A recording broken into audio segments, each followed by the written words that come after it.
Bonjour, c'est Laetitia de One Thing in a French Day à Paris. J'espère que vous allez bien et que vous êtes de bonne humeur. Aujourd'hui, jeudi 23 avril 2026, cet épisode, le numéro 2617, s'intitule « Victime ou coupable, les personnages féminins dans Bel Ami ». Aurélie nous a parlé de Madeleine Forestier, l'un de ses personnages préférés du roman Bel Ami de Guy de Maupassant.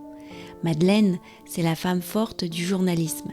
Elle écrit des articles, elle est au courant de tout ce qui se passe à Paris, elle a de l'influence, elle sait comment agir, mais c'est une femme de l'ombre, forcément, car nous sommes au 19e siècle.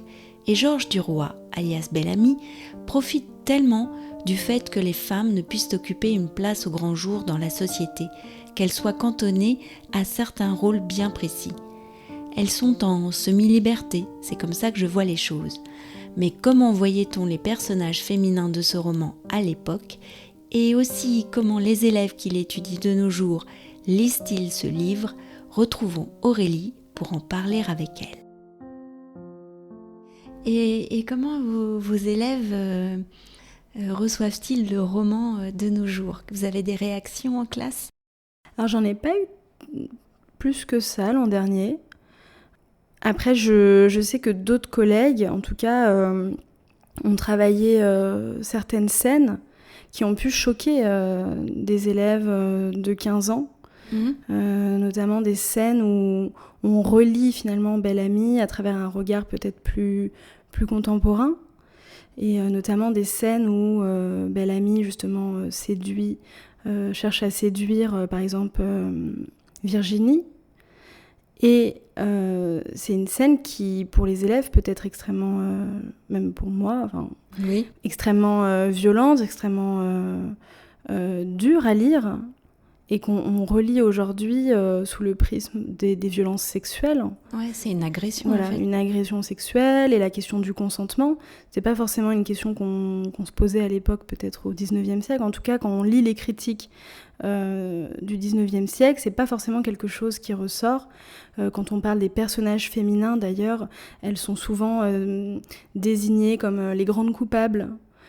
Des femmes, par exemple... Les dépravées. Des dépravées. Toutes les femmes dans ce roman sont des dépravées. Je l'ai lu dans l'article de Henry James à propos de Maupassant. Voilà, donc les critiques de l'époque, c'est les personnages féminins sont des dépravés, d'odieuses courtisanes, des filles vulgaires. Enfin, vraiment, on les accuse de tous les maux.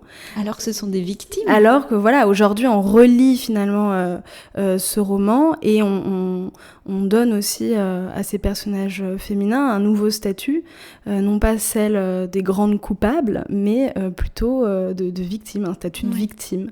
Et je pense qu'aujourd'hui, en tout cas, les élèves ont une lecture qui permet aussi de changer le regard sur ces personnages féminins. Bel Ami, c'est quand même un roman qui peut être un peu imposant pour quelqu'un qui n'a pas l'habitude de lire en français. Je pense qu'il ne faut pas hésiter à le poser, à faire des pauses, à le mettre de côté pendant quelques temps, ou de lire un chapitre de temps en temps, ou le lire en entier. C'est vrai qu'il y a des mots qu'on utilise moins maintenant, mais j'ai trouvé quand même que le vocabulaire était toujours d'actualité. J'ai vu quelques adjectifs qu'on n'utilisait plus. J'ai vu une phrase trop drôle. Alors là, je vous la lis. Je ne sais pas si vous l'avez remarqué. C'est une phrase de Madame de Marelle qui dit à Bel Ami... Où est-ce que j'ai noté ça? Tac, tac, tac. Ah oui. Je vais chercher un joint. Alors là, hors contexte. Hors contexte. Et en fait... ça veut dire qu'on va résoudre une difficulté. C'est-à-dire qu'on va chercher... Là, c'est vraiment le sens du joint, la chose qui fait la jointure.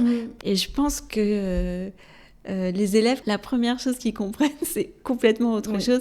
Et c'est vrai que ça peut paraître assez rigolo quand on lit ça. Voilà. Mais sinon, c'est vrai que c'est un livre très accessible.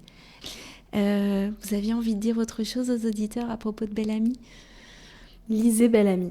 Ouais, c'est la meilleure des conclusions. lisez Belle Amie. Merci beaucoup Aurélie. Merci. À bientôt. À bientôt. Ce n'est pas fini, on se retrouve très vite pour le grand quiz Belle Amie. Restez à l'écoute la semaine prochaine pour savoir où et quand. N'hésitez pas aussi à envoyer un petit message à Aurélie, elle sera ravie de vous lire au sujet de ces épisodes. Je vous invite à écrire à frenchday@gmail.com et je lui transmettrai avec grand plaisir vos messages. Vous pouvez aussi utiliser l'onglet feedback sur onethinginafrenchday.com. One Thing in a French Day, c'est fini pour aujourd'hui. Je vous retrouve avec grand plaisir la semaine prochaine. À bientôt, au revoir.